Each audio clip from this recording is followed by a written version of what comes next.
Well, hello and welcome to ILoveGay today. And we're in Miami today with an author. We're here with Marissa Alma Nick. How are you? Hi, I'm great. How are you doing? Very good. It was great to be connected with you, and I loved reading some of your background and your history and so forth, but which is quite colorful. We'll get into that. But you have a new book that's coming out, and it's your first novel, correct? It is, yeah, Rebel in Venus. Yeah.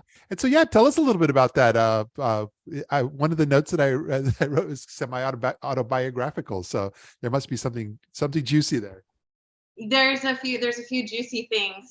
It is semi-autobiographical. I mean, as an artist, I've always pulled from my own life, but it is also the story of Layla, who is not me. And it's really, a story about friendship. It's Layla's journey toward herself through a numerous amount of I've practiced saying, the elevator sentence of what is Rebel and Venus about. And when you take 3 years to write something, it's so interesting to, find that perfect, concise moment. But it's a girls' night spent in just going through, both of their lives. It's so much about an awakening towards the self. There is a lot about mental health in there. There is a lot about sexual abuse. And then I very so candidly say things about also sex work. There's an abortion. There's so much on this journey. And what I hope to portray in Layla's story was a journey towards not feeling shame about who she is and the life that she has lived so far. Yeah. Well, a lot of this kind of stems from what I understand. I mean, you have quite a background. You in the world of dance theater and so forth, but you had to stop a lot of that, correct? And that's where some of the book was kind of born from that and COVID.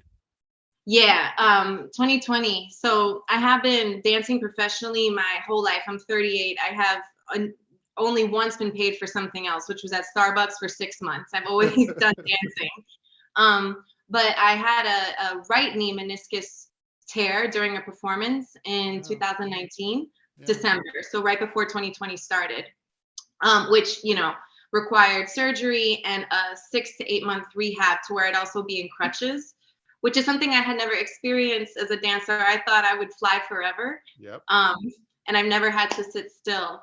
And then a couple weeks later after that surgery, my best friend passed away to suicide. And I know the culmination of both those things just forced me into this really intense moment. And as an artist, I didn't have my body, which was the medium that I've always used to express myself. I've always been writing, but it's the thing I've kept to myself, except for a couple friends. And it was out of a need of survival that I started to write this. And it definitely started as one thing 3 years ago. And then when I started to take it seriously and got with an editor, it started to really morph into the story that it is now.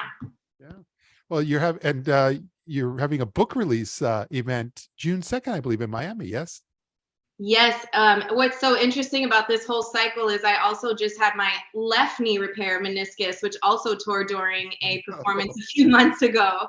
Not planned. So that the culmination of this book and the process that I've been also physically to have it end this way feels very bookended. So yeah, it's coming up Friday, June 2nd at BooksandBooks Miami, which is an amazing local bookstore that has survived and thrived against all odds. Yep. So it was really important for me to find a way to also partner with, a staple bookstore that we have access to my hometown, Miami. And the whole book also takes place in Miami. They say, write what you know. So I definitely did that. That's excellent. Well, I'm going to make sure that I'm going to have links to both how folks can find your book on Amazon. And I noticed today it was on pre-order. So at least people can get it, can order it and have it ready for when it's released here.